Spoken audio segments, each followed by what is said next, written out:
Guys, this is Kamlesh Verma and I welcome you all in Aurora IAS and this is our lecture number 4 of banking in India. Okay, ये हमारा lecture number 4 है banking का. Corrected. Okay. और पिछले 2 lectures में हमने क्या समझा, या आप कह सकते हैं पिछले first, second and third lecture में हमने क्या जाना. मेनली हमने बात की हिस्ट्री ऑफ बैंकिंग की, नेशनलाइजेशन ऑफ बैंक्स की, इसके बाद क्लासिफिकेशन ऑफ बैंक की. ठीक, क्लासिफिकेशन ऑफ बैंक जिसमें हमने कमर्शियल बैंक्स को देखा, इसके बाद हमने आरआरबीज को देखा और अल्टीमेटली लास्ट लेक्चर में हमने कोऑपरेटिव बैंक्स को देखा with complete new current affairs. ठीक है. और आज के लेक्चर में हम ट्राई करेंगे 2 टॉपिक को कंप्लीटली कवर करें. पहला होगा प्रायोरिटी सेक्टर लेंडिंग और दूसरा होगा एनबीएफसी. देखो, इन सब टॉपिक्स पे भी मतलब प्राइमरी सेक्टर लेंडिंग और एनबीएफसी में भी काफ़ी करंट पिछले 1 साल में आए हैं, तो उनको भी हम कवर करने की पूरी कोशिश करेंगे. तो चलिए चालू करते हैं प्रायोरिटी सेक्टर लेंडिंग से. तो सबसे पहले तो हमें ये समझना चाहिए कि प्रायोरिटी सेक्टर क्या होता है. ठीक है, प्रायोरिटी सेक्टर क्या होता है. तो इसकी कोई डेफिनेशन आरबीआई के द्वारा नहीं दी गई है. ठीक है, इसकी कोई डेफिनेशन आरबीआई के द्वारा नहीं दी गई है.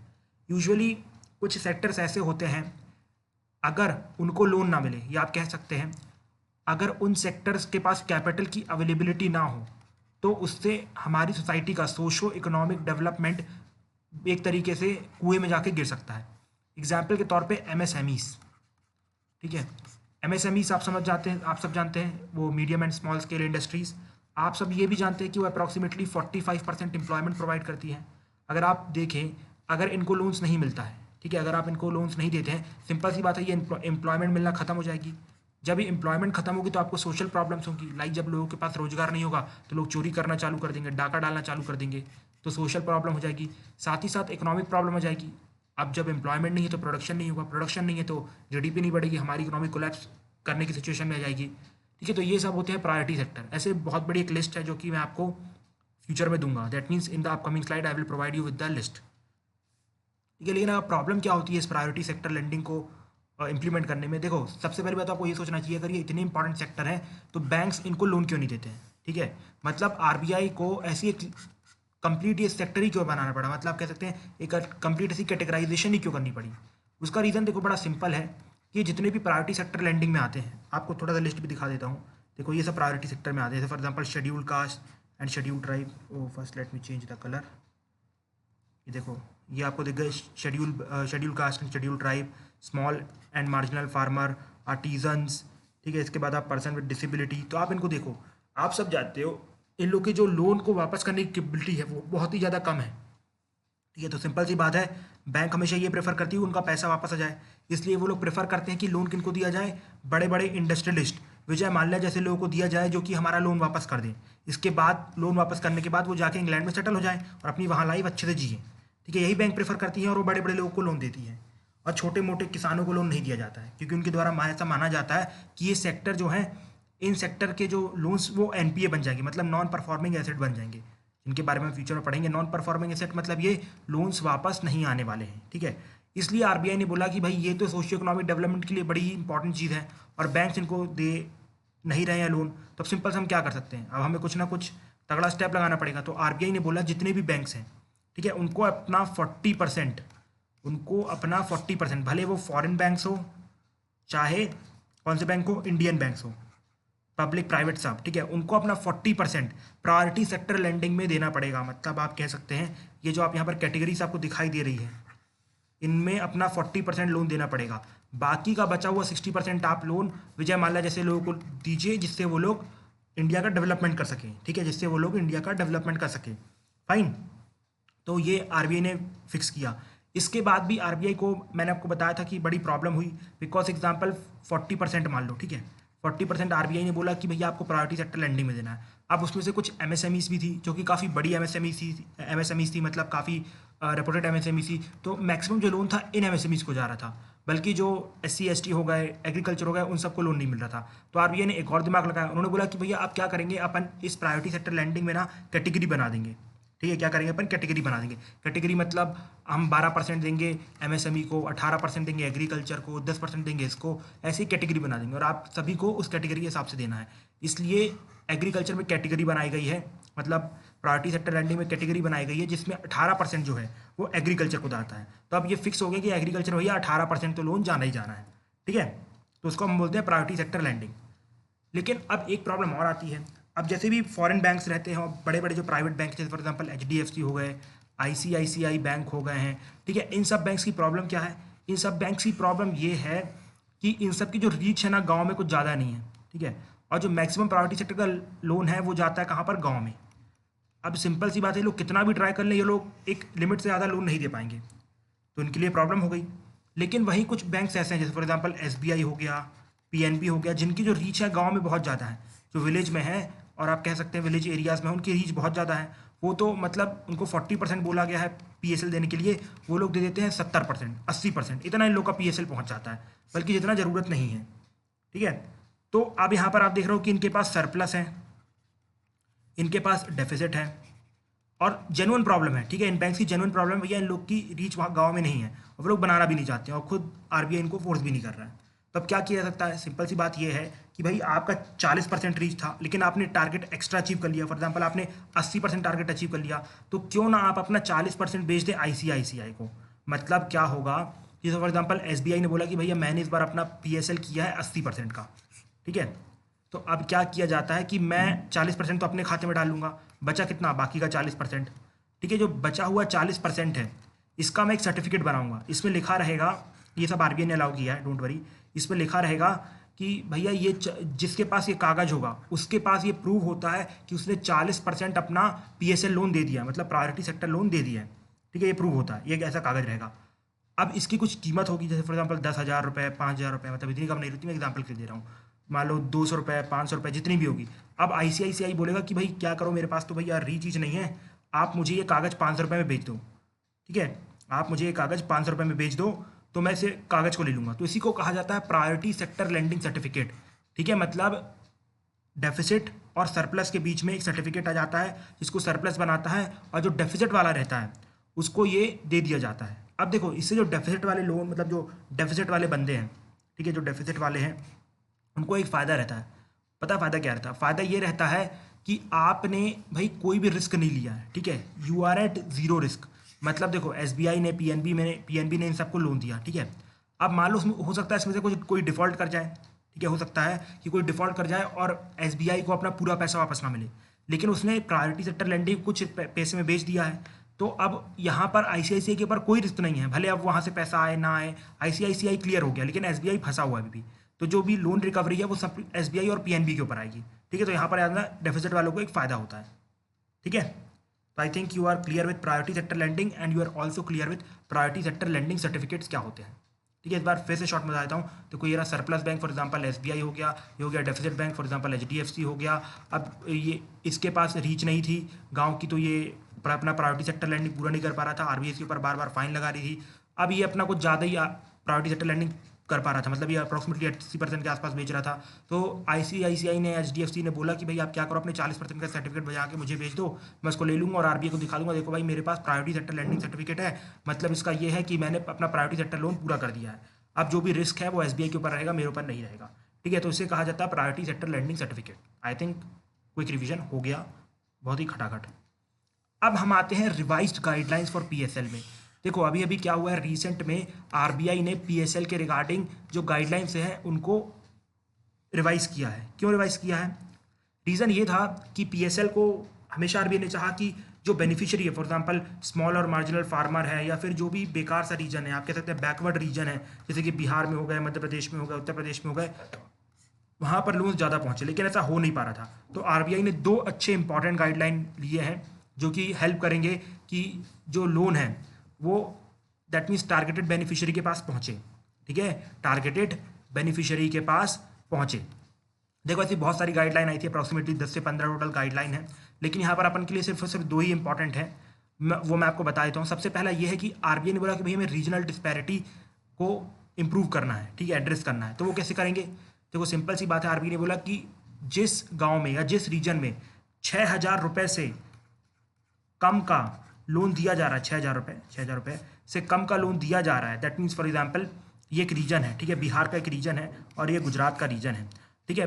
गुजरात के रीजन में अप्रोक्सीमेटली हर फार्मर को मिल रहा है 15-15 हज़ार रुपये PSL के अंदर, लेकिन वहीं 15,000 छोड़ो, आप थोड़ा इसको और बड़ा कर देते हैं, इसको अपन कर देते हैं 50,000।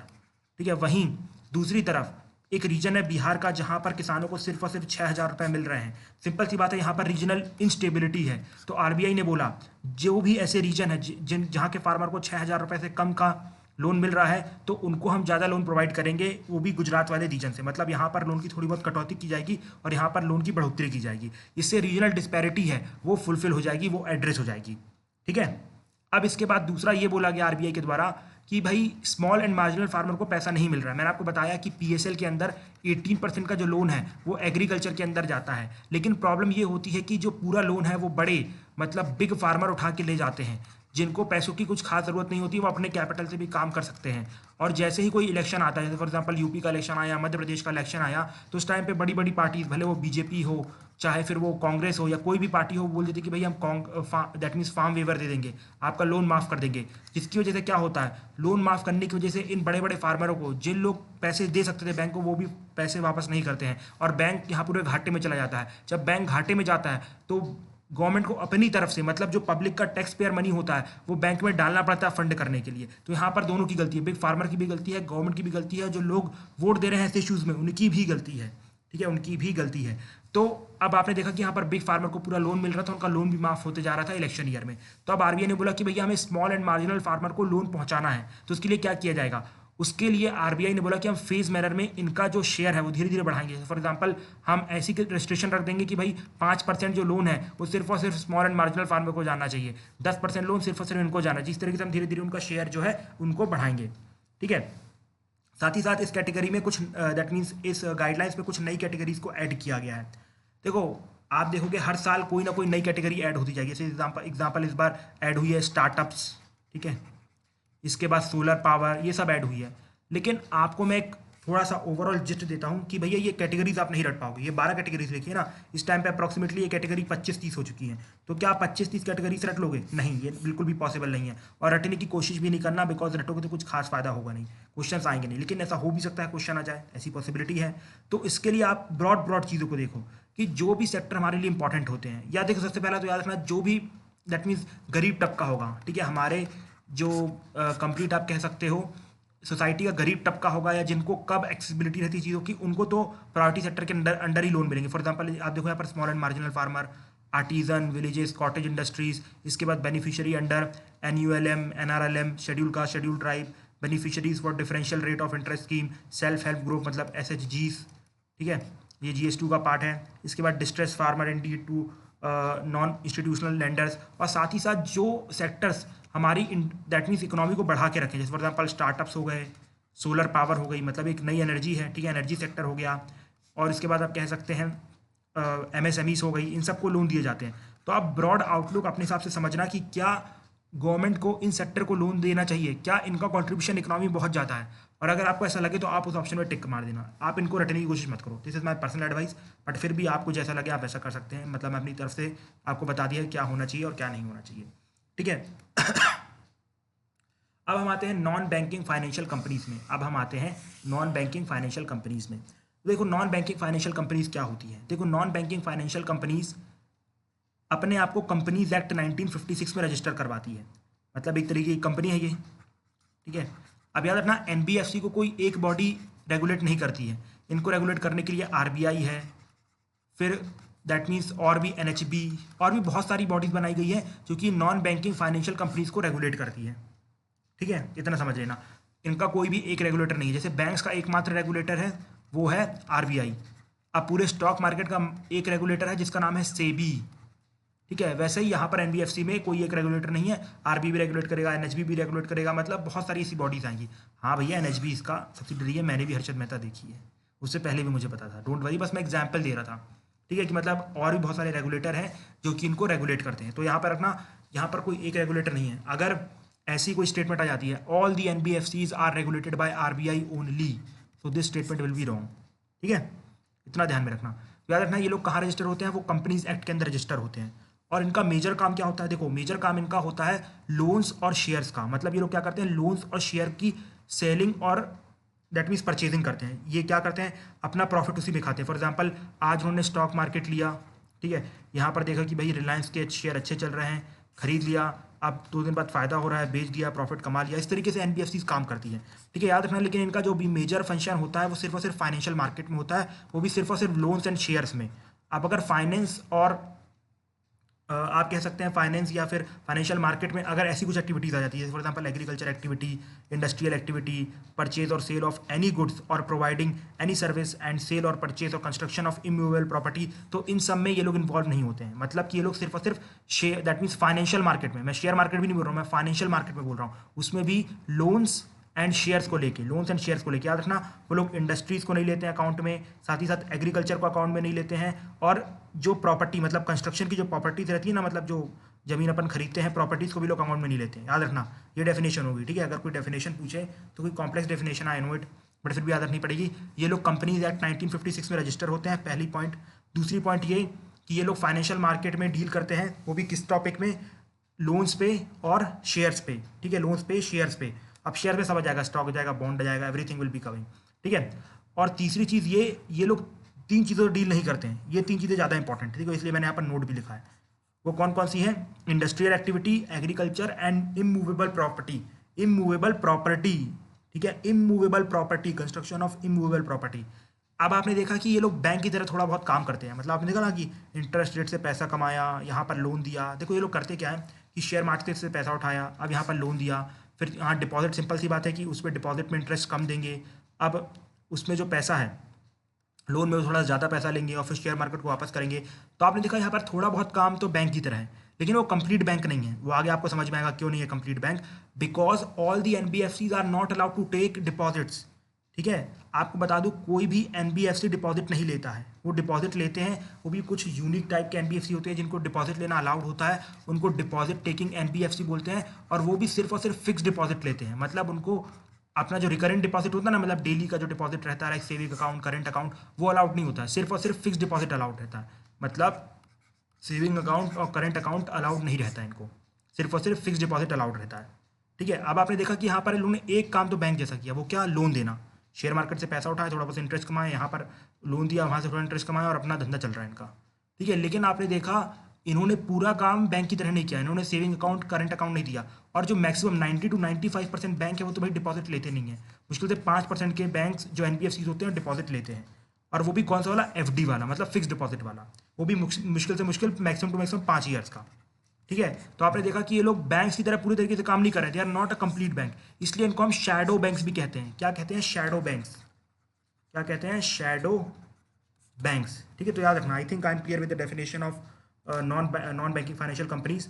आई नो डेफिनेशन थोड़ी सी लेंथी थी, बट याद रखना, एक तो कंपनीज एक्ट 1956, यहाँ पर लोन्स हो गया, शेयर्स हो गया, डज नॉट इंक्लूड, यहाँ पर हो गया आपका एग्रीकल्चर, इंडस्ट्री और रिमूवेबल प्रॉपर्टी, और these are also called as shadow banks because they do not perform the complete function of banks, ठीक है। तीनों पॉइंट 100% क्लियर हो गए हैं। इट टुक 5 मिनट्स बट चीज़ें क्लियर हो गई हैं, ठीक है। अब देखो हम डिवीजन देखते हैं एनबीएफसी का। तो सबसे पहले तो हम डिवीजन देखेंगे उनकी एक्टिविटीज़ के ऊपर, ठीक है। एनबीएफसी को हम सबसे पहले कैटेगराइज करते हैं एक्टिविटीज़ के ऊपर, कि एनबीएफसी जो जो एक्टिविटीज़ करती है, जैसे कुछ जो एनबीएफसी रहती है वो हाउसिंग फाइनेंस कंपनी के अंदर में आती है, ठीक है। कुछ आती हैं इन्वेस्टमेंट कंपनीज के अंदर, कुछ आती हैं माइक्रो फाइनेंस कंपनी या माइक्रो फाइनेंस इंस्टीट्यूशन के अंदर। मतलब कि जो भी जितनी भी एनबीएफसी होंगी, अगर वो माइक्रो फाइनेंस देती है, मतलब 10,000 रुपये का लोन, 50,000 रुपये का लोन छोटे मोटे लोगों को, तो वो सबकी सब आएंगी माइक्रो फाइनेंस कंपनी के अंदर, ठीक है। इसके बाद जो भी हाउसिंग से रिलेटेड कंपनीज होंगी, ठीक है, वो आएंगी हाउसिंग फाइनेंस कंपनी के अंदर। इसके बाद जो भी इन्वेस्टमेंट कंपनी के अंदर आएंगी, मतलब जो भी इन्वेस्ट करती होंगी इधर उधर सिक्योरिटीज़ में, वो आएंगी इन्वेस्टमेंट कंपनी के अंदर, ठीक है। तो इस तरीके से मतलब बहुत सारी एक्टिविटीज़ होंगी जहाँ पर एक्सेट्रा लिखा है, ठीक है। बिकॉज बहुत सारी एक्टिविटीज़ लोग परफॉर्म करते हैं और हर किसी की एक अलग अलग कैटेगरी बनी है, उसके अंदर अपन इनको कैटेगराइज कर सकते हैं, लेकिन ये ज़्यादा इंपॉर्टेंट कैटेगरी नहीं है। अब जो इंपॉर्टेंट वाली कैटेगरी है उसको बता रहा हूँ, ये नहीं भी समझ में आया कोई बात नहीं, बट आई होप कि समझ में आया है। जितनी एक्टिविटीज़ होंगी उतनी कैटेगरी होगी और उतने उसके अंदर एनबीएफसीज होंगे, बस इससे ज़्यादा और कुछ नहीं है भाई, ज़्यादा सीरियस मत लेना इसको। अब देखो, अब जो एनबीएफसी है उनको हम 2 पार्ट में कैटेगराइज करते हैं। एक होता है नॉन डिपॉजिट टेकिंग एनबीएफसी, इसको भी इग्नोर करना बिकॉज यहाँ पर और भी लिखना था, एंड मैनी मोर, ठीक है, बिकॉज मैंने आपको बताया सिर्फ आरबीआई बस रेगुलेट नहीं करता है, और भी बहुत सारे लोग हैं जो इसको रेगुलेट करते हैं एनबीएफसी को। तो non deposit taking NBFC and deposit taking NBFC. ठीक है, अब जो भी नॉन डिपॉजिट टेकिंग एनबीएफसी होती है उनका जो नेट ओन फंड होता है वो 2 करोड़ का होता है।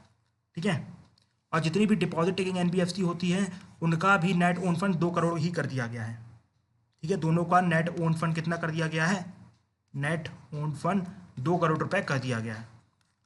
अब इसके बाद जो नॉन डिपॉजिट टेकिंग एनबीएफसी होती है वो लोग डिपॉजिट नहीं ले सकती हैं, वो लोग डिपॉजिट नहीं ले सकती है। उनको क्या करना पड़ता है? उनको खुद का कैपिटल अरेंज करना पड़ता है शेयर मार्केट से या कहीं से लोन पे लेना पड़ता है, फिर उसको आगे लोन पे देना पड़ता है, और फिर जहाँ से वो इंटरेस्ट आता है तो वो अपना प्रॉफिट कमाते हैं, जितना पैसा लिया रहता है वो वापस कर देते हैं। ठीक है, तो इस तरीके से नॉन डिपॉजिट टेकिंग एनबीएफसी काम करती है। वहीं दूसरी तरफ होती है हमारे सामने डिपॉजिट टेकिंग एनबीएफसी। ये लोग कैसे काम करते हैं? ये लोग क्या करते हैं? डिपॉजिट्स लेते हैं लोगों से। ठीक है, इनको डिपॉजिट लेना अलाउड है, लेकिन सिर्फ और सिर्फ फिक्स टर्म डिपॉजिट, और वो भी मुश्किल से मुश्किल मैक्सिमम टू मैक्सिमम 5 साल का। ठीक है, और इनका भी नेट ओन फंड 2 करोड़ का होता है, मैं आपको बता चुका हूँ। लेकिन याद रखना, ये लोग डेबिट कार्ड और चेकबुक इशू नहीं करते हैं। अब आप पूछेंगे क्यों नहीं करते हैं? भाई, डेबिट कार्ड और चेकबुक तो वहाँ इशू होता है जहाँ पर आपका करेंट अकाउंट और सेविंग अकाउंट होता है। अगर आप ये सोचो, अगर आप चाहो कि आपने 5 लाख की एफडी करवाई है, अब आप बोलो कि भाई मुझे अपनी एफडी से 1 लाख रुपए निकालना है क्रेडिट कार्ड से या डेबिट कार्ड से या चेकबुक से, तो ऐसा होगा? नहीं होगा ना। अब आ गई ना समझ में कि डेबिट कार्ड और चेकबुक वहाँ इशू होते हैं जहाँ पर करंट या सेविंग अकाउंट होता है। तो आगे भी कई बार इस चीज़ को बताऊंगा, तो इसको याद रखना। ठीक है, इसके बाद आता है डिपॉजिट टेकिंग एनबीएफसी। ठीक है, ये जो आपने यहाँ पर देखा ना डिपॉजिट टेकिंग एनबीएफसी, अब इनको 2 पार्ट में कैटेगराइज किया जाता है। एक आती है रेटेड और दूसरी आती है नॉन रेटेड। रेटेड मतलब आप सब जानते होंगे क्रेडिट रेटिंग एजेंसीज के बारे में। ठीक है, ये लोग क्या करती हैं? ये लोग कंपनीज को पकड़ती हैं, मतलब हमारे इंडिया का प्रोविजन बता रहा हूँ, बाहर तो अलग प्रोविजन है।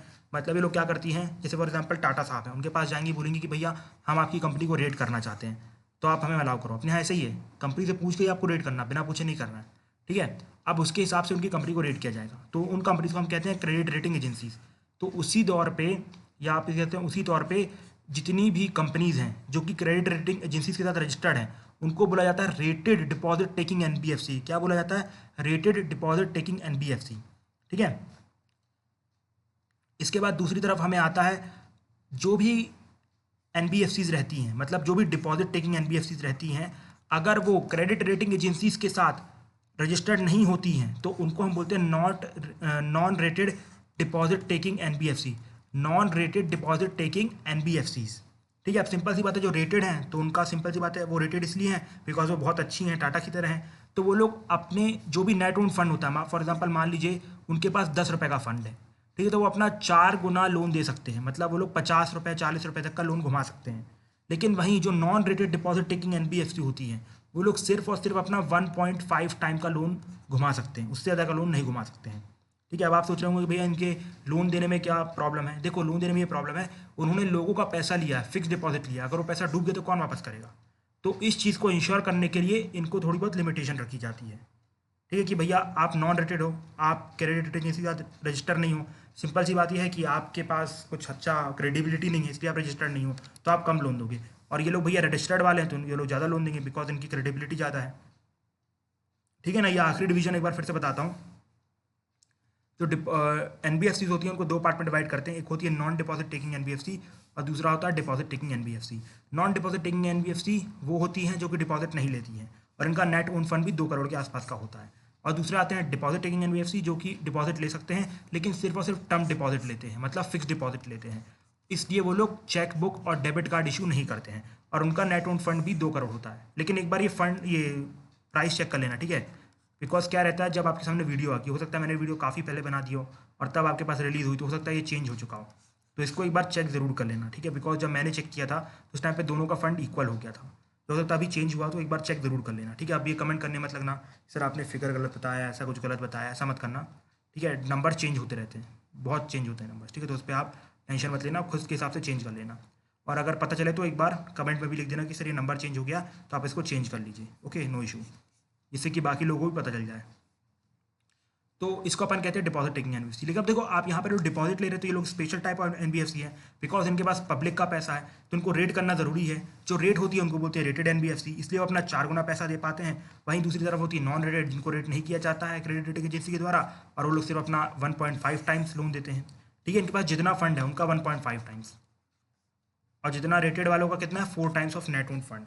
इसका मैंने आपको कॉन्सेप्ट बताया था, अगर नहीं बताया तो I will tell you in money multiplier. ठीक है, जब मैं आपको मनी वाला टॉपिक पढ़ाऊंगा तो उसमें मनी मल्टीप्लायर में आपको ये बताऊंगा कि जितना बैंक के पास लोन आता है, फॉर एग्जाम्पल 100 रुपये का लोन आता है या 100 रुपये का डिपॉजिट आता है, तो बैंक इस डिपॉजिट का 150 रुपये लोन देते हैं।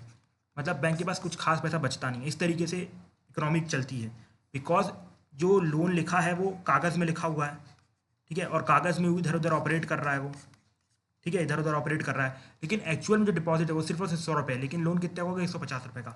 इसको मनी मल्टीप्लायर बोलते हैं। अभी आपको शायद तक समझ में नहीं आएगा, लेकिन फ्यूचर में बताऊंगा मैं, डोंट वरी। ठीक है, इसलिए लोन ज़्यादा दिया जाता है। और याद रखना, NBFC more than 12.5% interest rate नहीं दे सकती है, बिकॉज ये लोग, पता है लोन किसको देती है NBFC सबसे ज़्यादा? ये देती हैं छोटे मोटे लोगों को। देखो, छोटे मोटे लोगों का मतलब ये नहीं है जो गरीब लोग, उनको ऐसा नहीं बोलता, मैं बोलता हूँ जो डाउन ट्रोडन सेक्शन है। ठीक है, डाउन ट्रोडन सेक्शन हमारी सोसाइटी का, जैसे कि आप कह सकते हैं डिफरेंटली एबल्ड।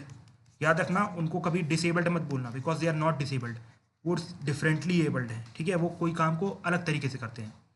ठीक है, वहाँ US में पता है सबसे अच्छा कल्चर ये है कि उनको डिफरेंटली एबल्ड कहा जाता है, और हमारे उनको डिसेबल्ड कहा जाता है। उनको स्टिग्मा की तरह देखा जाता है, लेकिन वो सिर्फ काम को दूसरे तरीके से करते हैं, और कोई डिफरेंस नहीं है उनमें और उनमें, और वो हमसे अच्छा काम करते हैं। ठीक है, और वो लोग 3.5% से नीचे का लोन नहीं दे सकते, बिकॉज भैया आप उससे नीचे का अगर लोन दे रहे हो, सिंपल सी बात है, आपकी इंटेंशन है मार्केट को ख़राब करने की। जैसे जियो की तरह, जैसे जियो शुरू में आया तो उसने डेटा फ्री में बांटा, तो बाकी कंपनी को भी फ्री में डेटा बांटना पड़ा, तो मतलब आप मार्केट को डिस्टॉर्ट करना चाहते हो, इसलिए आप 3.5% से कम का लोन नहीं दोगे, और 12.5% से ऊपर का लोन नहीं दोगे। ठीक है, तो ये रही हमारी NBFC। अब कुछ करंट अपडेट्स हुई है इनके बारे में, तो उनको देख लेते हैं। तो क्या हुई है करंट अपडेट्स?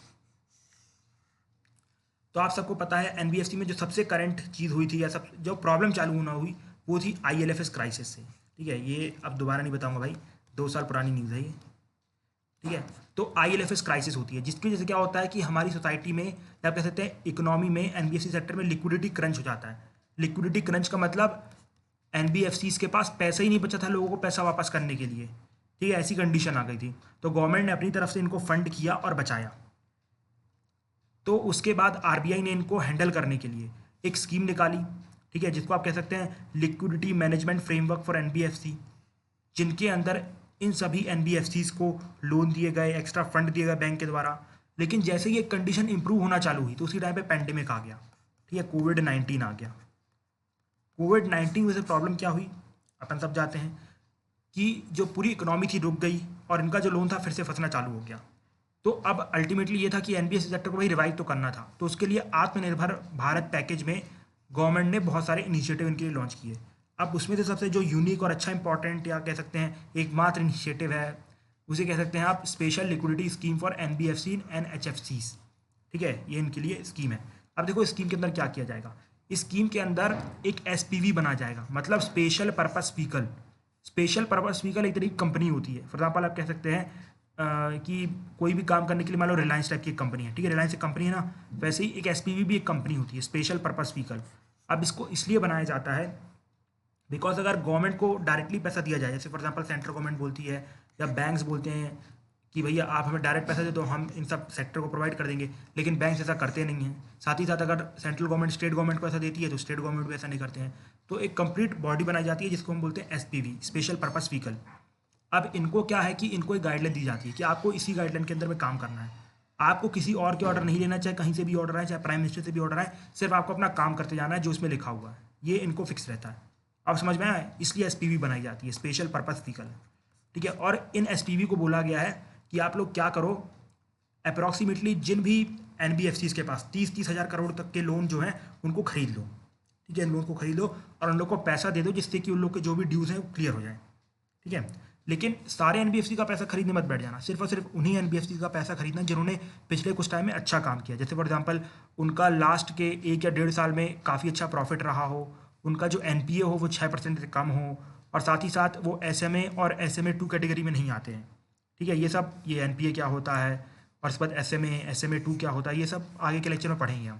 देखो इसके बाद हमारा NPA ही पढ़ना है। देखो इसके बाद अगला टॉपिक NPA ही होने वाला है, क्योंकि हम अगले लेक्चर से चालू करेंगे। ठीक है, so this is the end of the lecture and I hope you must have enjoyed the lecture.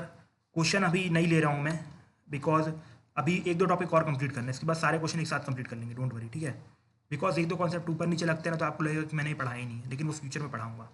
ठीक है, तो don't worry, we will complete it. So till that time, thank you and have a nice